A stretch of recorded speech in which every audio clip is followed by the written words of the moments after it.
Yeah, so, I mean, they're in charge of this world. So the truth is, after that, I remember we spoke, and then I asked them about their role. And then they quoted the verse in the Bible which says to kill, steal, and destroy. And then after that,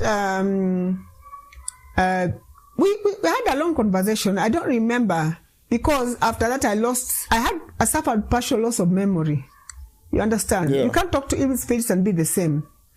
So we spoke for about an hour, and then it was time for them to leave.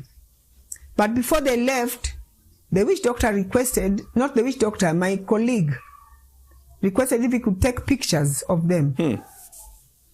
And they obliged. So we began taking pictures. As we were looking in the camera, all we saw were skeletons. And then all of a sudden they disappeared. So you took a picture and all you saw is skeleton in the pictures? Disappeared. You know, you can't take pictures of evil spirits and expect to see them. I think they were playing with our psychology. So by the time we were done, then the witch doctor was able to, I don't know how he was able to, talk to us again. This time around he was able to talk to us again, but the evil spirits had left. As they were leaving, as each and every one of them left, there's a sound of a bell. You understand? Wow. Yeah. So they left, and then, of course, the witch doctor woke up. I don't know whether he was asleep or I don't understand. So I was feeling unwell. I had severe headache. I was not okay at all. You understand? I had fever and stuff like that. So then I told my colleague, I requested if we could go and see Man of God for prayer, the nearest church, and he refused. He said he wanted to go straight to the office. So personally, I went to Man of God, I went to the nearest church and told Man of God that I've had an encounter with evil spirits. Can he pray for me? Wow, that was so smart. He prayed for me, deliverance and stuff were done on me. And then he asked about my colleague, and I said he has refused. So then after that... So both of you were sick, but you decided to go to a Man of God for prayers. Yes. But your colleague didn't go. No, he didn't go. So then after that, I remember doing that story, and I didn't use my name. I didn't use my byline, my name, because of my family members. So I just wrote by features writer. I didn't use my name. So that story sold like never before. I think that was the story that sold the highest. Yeah. At the time. And the evil spirits had told me that story would sell. So after that, I remember after the interview, one day I was walking in town, and then somebody came and tapped my back. When I turned, it was the witch doctor, and he told me that the evil spirits are very excited with the story. They are very happy because it was favoring their kingdom. Yeah. Then after that, I remember my colleague, fell ill. And then 6 months down the line, Your colleague, what? He fell ill after 6 months. He didn't go for prayers, remember, and deliverance. Yeah. But I survived by God's grace, yeah. So after that, I remember I used to go for prayers. I went to almost 50 churches with different pastors, casting out evil spirits and depositing in.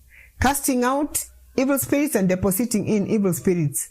So I got tired at some point and decided to just, call it a day. I mean, I was so tired. So even after the pastor prayed for you, you weren't like totally free. Like you were more like, sounds like you were like possessed by an evil spirit. But then yes, I was actually pastors, possessed. Yes. They cast and they put another evil spirit on you. Yes. Because I remember there's one pastor who did my deliverance. My very first deliverance was done by a pastor, and I want to advise men of God, if you're not standing righteously with God, don't try doing deliverance. My first deliverance, like I said, there were 5 pastors. So the evil spirit, using my body, calling himself Amos, requested that those who are not standing righteously with God to leave the church. That is servants of God. So I remember 2 pastors went out and 3 were left behind.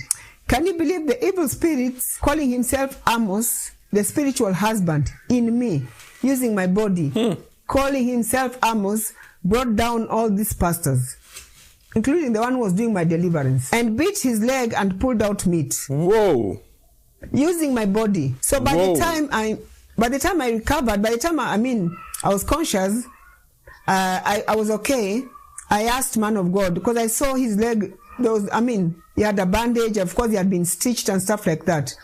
Then I asked him, man of God, what's wrong with your leg? And he told me it's a long story. He'll tell me later. So I left it. I didn't understand. But now, people... you didn't even know what was going on. I didn't know what was going on all this time. But somebody in the church told me that the evil spirit using my body, calling himself Amos, beat man of God, brought down this person and beat his leg and pulled out meat. You understand? So that's why I want to advise men and women of God. If you're not standing righteously with God, don't try doing deliverance. Because if you cannot deliver them, they will deliver you. That is the only message I can give servants of God who are watching.